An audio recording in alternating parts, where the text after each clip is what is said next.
बॉलीवुड को के स्टार अभिनेता सुशांत सिंह राजपूत की आत्महत्या के बाद कहीं न कहीं पूरे देश में माहौल जो है वो गमज़दा है। जो उनके फैंस हैं, जो तमाम लोग हैं, वो सुशांत की मौत को लेकर के काफ़ी परेशान हैं। हालाँकि एक मर्डर मिस्ट्री भी कही जा रही है कि ये एक हत्या है, लेकिन ये आरोप है। अभी तक जो बातें सामने निकल कर आई हैं, वो उसमें यही कहा जा रहा है कि सुशांत सिंह राजपूत ने आत्महत्या की थी।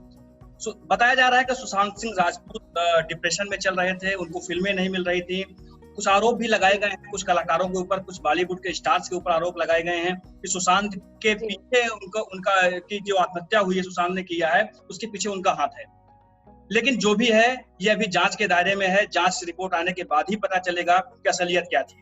हमारे साथ टीवी की एक्ट्रेस, बॉलीवुड में भी वो काम कर चुकी हैं, हिंदी फिल्मों में भी काम कर चुकी हैं, स्वाति अग्रवाल जी हमारे साथ जुड़ी हैं। हम उनसे जानना चाहते हैं कि जो लोग फिल्म लाइन में या टीवी की दुनिया में जो लोग नए आते हैं, जो स्ट्रगल करके छोटे-छोटे शहरों से वहां पहुंचते हैं, माया नगरी मुंबई में, उनके बीच संघर्ष कैसा होता है, उनका संघर्ष कैसा होता है, और कैसे उनको दूसरे जो बताया जाता है जो बड़े एक्टर हैं या जो डायरेक्टर हैं, उनकी तरफ से काफी उनको इरिटेट किया जाता है। इसके बारे में थोड़ा सा बताइए। थैंक यू उज्जवल जी, आपने मुझे इस वार्तालाप के लिए चुना, क्योंकि मैं भी एक छोटे शहर से हूँ, कानपुर से हूँ, और मैं इतनी बड़ी जर्नी 7 साल 8 साल हो गए मुझे इंडस्ट्री में। मैं यहाँ पे आई हूँ, और मुझे याद है कि आज से 4-5 साल पहले मैं सुशांत सिंह को मिली थी एक बर्थडे पार्टी में, जहाँ पे एक बहुत नॉर्मल हाय हेलो था, और उनको ये पता चला कि मैं भी एक इंस्पायरिंग एक्टर हूँ और मैं ट्राई कर रही हूँ, मुझे भी। तो उन्होंने मुझे कॉन्ग्रेचुलेशन बोला और वेरी हम्बल, बहुत स्वीटली बोला, ऑल द बेस्ट बोला, और बोला कि आप मेहनत करो, आपको जरूर काम मिलेगा। तो मैंने थैंक यू बोला, और इतनी ही बातचीत थी, और उससे लगा कि वो बहुत ही डाउन टू अर्थ और बहुत ही सुलझे हुए और बहुत ही क्वाइट किस्म के इंसान है। ज्यादा बात नहीं की उन्होंने, बट अच्छा लगा उनसे मिलके। और अभी जो माहौल चल रहा है, जब सुशांत जी की आत्महत्या की खबरें आई, उससे मुझे मतलब एक तरीके का इतना बड़ा झटका लगा है, क्योंकि कहीं ना कहीं हम सारे जो भी छोटे शहरों से आए हैं, हम बहुत सारी चीजें फेस करते हैं। छोटे छोटे स्ट्रगल हमारी लाइफ के इस मुंबई जैसे शहर में इतने बड़े हैं जो लोग नहीं समझते हैं। और ये जो जो मूवी माफिया या बॉलीवुड को जो लोग चला रहे हैं, जो चीजें हैं, वो है कहीं ना कहीं जो टैलेंट है उसको बढ़ने का मौका उतना मिल नहीं पाता।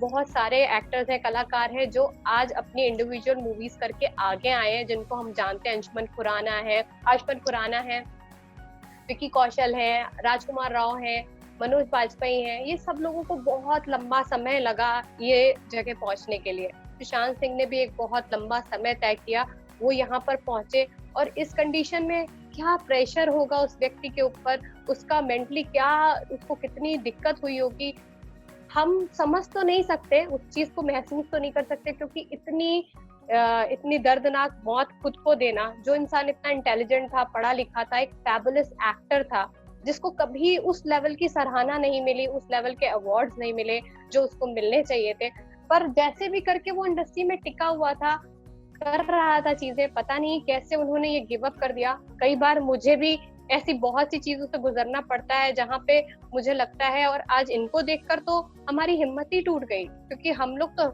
इन्हीं लोगों से इंस्पायर है, क्योंकि ये भी छोटे शहरों से यहाँ इस लंबी ऊंचाइयों तक पहुंचे। हम तो सोचते थे कि, पर सुनते थे और छोटी मोटी चीजें होती थी, धमकियां मुझे भी मिली है कि इंडस्ट्री में करियर खत्म हो जाएगा, खत्म करवा दिया जाएगा, ये कर दिया जाएगा। मैंने तो हमेशा हंसकर एक पहले बनाने तो दो करियर, फिर खत्म करने की बात करना। तो मेरा तो स्ट्रगल यहाँ इतना छोटा छोटा स्ट्रगल है। आज लॉकडाउन में हम लोग फंसे हुए हैं, सारी चीजें इतनी विपरीत हैं, परिस्थितियां इतनी विपरीत हैं कि खाने पीने के भी लिए कितने लोगों को, हम लोग आज अपने घर से इतने सक्षम हैं, शायद इस छोटे शहर से आने के बावजूद भी उन छोटे शहरों से ही हमें सपोर्ट मिलता है, उन छोटे शहरों से ही हमें प्यार मिलता है, जो हम इस हिम्मत करके इस माया नगरी में अपना पैर जमाते हैं। क्या शायद हमारी इतनी सी गलती है कि हमने अपने सपनों को हमारा प्रोफेशन बनाया। अगर एंटरटेनमेंट नहीं होगा, हम एंटरटेन नहीं करेंगे, तो आप लोग दिखाओगे क्या? आप लोग कैसे, मतलब हम लोगों को वो चीज नहीं मिलती। आउटसाइडर होने का इतना बड़ा चीज है कि मैं अपनी एक सोसाइटी की बात करती हूँ, बीइंग अ टेनेंट मैं यहाँ पर रहती हूँ, मेरी सोसाइटी वालों को मुझसे इतनी प्रॉब्लम है, एक्टर है, फलाना है, ढिमकाना है, कोई पूछने नहीं आता कि लॉकडाउन में अकेली हो कुछ दिक्कत है, कोई तकलीफ है, कुछ है, लेकिन अगर आपने कोई चीज की है तो उसका बतंगड़ बना दिया जाता है। कोई नहीं सोचता कि लॉकडाउन चल रहा है, किससे बांटे अपना दर्द, किससे। आज घर वालों को फोन करो, घर वाले वहां पे अलग परेशान रहते हैं। लोग बोलते हैं ना, आपको सुसाइड का ख्याल आता है, आप घर वालों को फोन करो, दोस्तों को फोन करो। अरे दोस्त तो खुद परेशान है भाई, हम स्ट्रगलर हैं तो हमारे दोस्त भी तो हमारी कैटेगरी के होंगे ना। हम बिग स्टार को फोन थोड़ी लगाएंगे कि हाँ जी शाहरुख जी हमारी ये तकलीफ है सुन लो, क्योंकि वो तो हमारी तकलीफ सुनेंगे ही नहीं, क्योंकि वो तो बहुत ऊपर बैठे हुए हैं, हमें कभी ऊपर। सुशांत की मौत के बाद एक बात सामने आई है, लोग ये चर्चा कर रहे हैं कि इंडस्ट्री में भी कहीं न कहीं परिवारवाद पनप रहा है, परिवारवाद का बोलबाला है। किससे कितनी सहमत है आपकी बात से? मैं बिल्कुल 100% सहमत हूँ, क्योंकि बहुत सारे ऐसे एक्टर्स एक्ट्रेसेस जिन्होंने बहुत ज्यादा स्ट्रगल करके, उनको बहुत लंबा समय लगा बनने में, और परिवारवाद के लोग तो उनको लॉन्चिंग मिलती है बड़ी बड़ी, और बड़े बड़े इन्वेस्टमेंट होते हैं उनके ऊपर, उनको बचपन से है ना, हमें तो पता ही नहीं होता है कि मुंबई शहर में आकर कहाँ ऑडिशन देना है, किससे मिलना है, कौन सही है कौन गलत है, इनको तो सब कुछ पता होता है, और इनकी तो लॉन्चिंग भी वैसी होती है। तो तब आप क्या इनसिक्योर हो? हम जैसे टैलेंटेड लोगों से, हम छोटे शहरों से इनसिक्योर हो क्या? अगर इनसिक्योर हो तो आप हमारी मूवियां चलने से रोक लो। अगर इनसिक्योर नहीं हो, आपको अपने टैलेंट पे इतना घमंड है और आपको लगता है कि आप लोग मूवी मेकर्स हो, तो आप बनाओ ना, आपको किसने रोका है? पर हमारे करियर पे लात क्यों मार रहे हो? हमारे करियर को क्यों रोक रहे हो? क्यों हमें आगे बढ़ने से? क्योंकि आप इनसिक्योर हो, क्योंकि आपको पता है कि न्यू टैलेंट जितना भी है, चीजें हैं, वो आगे आए हैं। क्यों राज कपूर साहब ने भी कितने नए नए टैलेंट्स को आगे बढ़ाया, और भी पुरानी पद्धति तो पूरी कहीं ना कहीं खत्म हो चुकी है। सच में एक गैंग बन गया है, लॉबी बन गई है, मुझसे भी कहा जाता है लॉबी पकड़ो, लॉबी में बैठो तब काम मिलेगा। तो ये सही नहीं है। टैलेंट दिखाएं कि लॉबी पकड़े, कि जी हुजूरी करें कि काम दे दो, और उसमें भी आपको वो जगह नहीं मिलती जो जगह उनको मिलती है, जो लॉन्चिंग उनको मिलती है। मुझे भी 8 साल हो गए। आपने झांसी की रानी, क्राइम पेट्रोल जैसे तमाम जो फेमस सीरियल्स हैं टीवी पे आने वाले, उसमें शानदार अभिनय किया है। हम आपके करियर के बारे में जानना चाहते हैं कि आपको कैसे ये प्लेटफॉर्म मिला, कैसे आप यहाँ तक पहुंची, इसके बारे में हमको बताइए। जी, मेरी शुरुआत जो हुई थी वो एक सीरियल DD1 से हुई थी। मैं थिएटर से हूँ, मैं लखनऊ में थिएटर करती थी, फिर मैंने मुंबई में भी आकर थिएटर किया, फिर मैंने सीरियल्स किए। सीरियल्स में मेरी डोली तेरे अंगना से मेरी छोटी सी शुरुआत थी, और क्योंकि सीखना था तो मैंने सोचा छोटा ही सही, पर मिला तो है, काम तो करना है। और हम लोग ऐसे ही बढ़ते हैं, हम छोटे छोटे काम करके, नवाजुद्दीन जी हैं जिन्होंने छोटे छोटे काम करके आज नवाजुद्दीन सिद्दीकी बन गए। वैसे हम इन्हीं लोगों से इंस्पायर हैं, हम बड़े स्टार से इंस्पायर्ड ही नहीं है। उनको लगता है कि हम उनकी फिल्में देखते हैं हम इंस्पायर्ड है, नहीं, हम आपसे नहीं, हम इन्हीं लोगों से इंस्पायर्ड है। इनको देखकर हम में हिम्मत आती है कि नहीं, लड़ सकते हैं। और मेरी फैमिली मुझे इतना सपोर्ट करती है। 4 दिन से मैं बहुत डिप्रेशन में थी, आपको बताना चाहूंगी अपनी दिल की बात।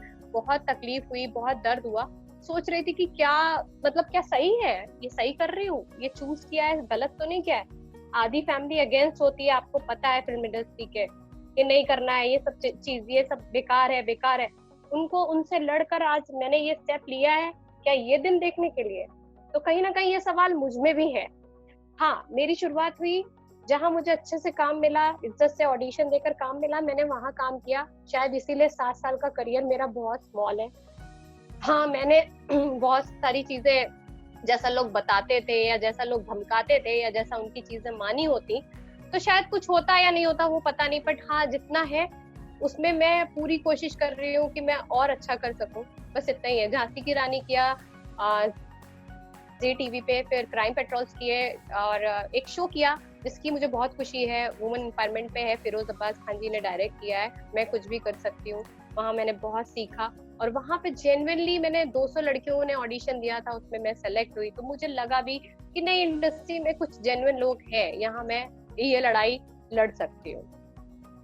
आपने एक फिल्म भी की है, अवधी की फिल्म थी, हमको लग रहा है, जहाँ तक मुझे जानकारी है, अवधी भाषा की पहली फिल्म थी, वो देश की पहली फिल्म थी, उस देश की पहली फिल्म है मेरी, वो अवधी पहली फिल्म है। और मैं बहुत शुक्रगुजार भी हूँ कि मुझे एज एन लीड एक हीरोइन की पदवी तो मिल गई। पहले भी 2 फिल्में की है मैंने राजस्थानी, पर ये फंटास्टिक दुल्हनिया फिल्म का नाम है, और काफी अच्छा इसका रिस्पॉन्स रहा, काफी बढ़िया रहा। आपकी एक वेब सीरीज भी आने वाली है, ये ऐसा जी सुनने में आया है। हाँ क्या कितना कब आने वाली है, कब उसकी लॉन्चिंग होने वाली है, इसके बारे में थोड़ा सा जी दो। एक्चुअली मेरी तीन चीजें पाइपलाइन में हैं, आपको तीनों के बारे में बताती हूँ। एक शो था मेरा, जी के लिए ही है, कॉमेडी शो है, जो जिसकी शूट चालू होने वाली थी 23 मार्च से, बट 22 से तो लॉकडाउन हो गया एंड यू नो दैट। और एक वेब सीरीज है जिसका कुछ सेशंस बाकी, अभी नाम नहीं रिवील कर सकती, बट डेफिनेटली आप लोग बहुत जल्दी देखेंगे। अच्छी है, एक रोमांटिक कहानी एक कपल की है, थोड़े बोल्ड सीन्स हैं, मेरा थोड़ा बोल्ड अवतार भी देखने मिलेगा। अभी तक मैंने बहुत ही सिंपल और बहू बेटियों वाले रोल किए हैं, पर एक अदाकारा हूँ तो मुझे हर चैलेंज एक्सेप्ट करने में मजा आता है, तो वो कर रही हूँ। और एक दो चीजें हैं तो डेफिनेटली मैं चाहूंगी कि जल्द से जल्द वो शुरू हो और मैं आपके साथ शेयर करूँ। जो छोटे शहरों से जो लोग जाते हैं तमाम सपने सजोकर माया नगरी की, हमको एक्टर बनना है, एक्ट्रेस बनना है और पूरे विश्व में अपना नाम करना है, उनके लिए कोई संदेश देना चाहेंगे? देखिए अभी 4 दिन से, तो 4 दिन पहले आपने मुझसे ये सवाल पूछा होता तो मैं किसी भी संदेश देने लायक ही नहीं थी, क्योंकि मैं अपनी सोसाइटी से बहुत हैरेस हूँ। मैं अपने बहुत सारी चीजों से, भाई फाइनेंशियल प्रॉब्लम भी है, बहुत सारी चीजें, क्योंकि 3 महीने के लॉकडाउन ने कमर तोड़ दिया और बाहर खतरा भी है। और हम लोग इस लाइन से बिलोंग करते हैं कि हमें सारे सीन दूसरों के साथ करते हैं तो सोशल डिस्टेंसिंग फॉलो नहीं हो सकती है, तो अभी हमारा काम शुरू होने में तो टाइम लगेगा। पर मैं आप सभी जो लोग मेरी उम्र के हैं, जो स्ट्रगल कर रहे हैं, छोटे शहरों से आए, उनसे सिर्फ इतना कहना चाहूंगी, हिम्मत मत हारिए। सुशांत सिंह ने जो किया, वो किस प्रेशर में आके किया, उसका दबाव, उसकी तकलीफ हम समझ नहीं सकते, लेकिन अगर हम सारे अगर मिलकर खड़े हो जाएं और हम चाहे जितने भी छोटे शहरों से और चाहे जितने भी, ये नहीं सोचना एक बार भी कि नहीं अब गिव अप करना है, क्योंकि उसने वो इंस्पायर करके गया है, उसने एक मुहिम छेड़ी है, तो हमें इनको करके दिखाना है कि हम में टैलेंट है, हम आगे जाएंगे। बहुत बहुत धन्यवाद आपका इस तमाम जानकारी देने के लिए। और जो लोग यहाँ से छोटे शहरों से जाते हैं माया नगरी में संघर्ष करने के लिए, उनको प्रेरित करने के लिए हमारे साथ स्वाति अग्रवाल, जिन्होंने की तमाम फेमस टीवी सीरियल्स किए हैं, फिल्में की हैं, एक्ट्रेस हैं, वो भी एक संघर्ष के दौर से गुजर रही हैं। उन्होंने भी बताया कि लॉकडाउन में कैसा संघर्ष है, और जो बॉलीवुड में जाने वाले लोग होते हैं, जो नए लोग होते हैं, जो छोटे शहरों से जाते हैं सपने सजोकर, उनके लिए कैसा संघर्ष है, उन्होंने इसके बारे में बताया। बहुत बहुत धन्यवाद आपका हमारे साथ जुड़ने के लिए।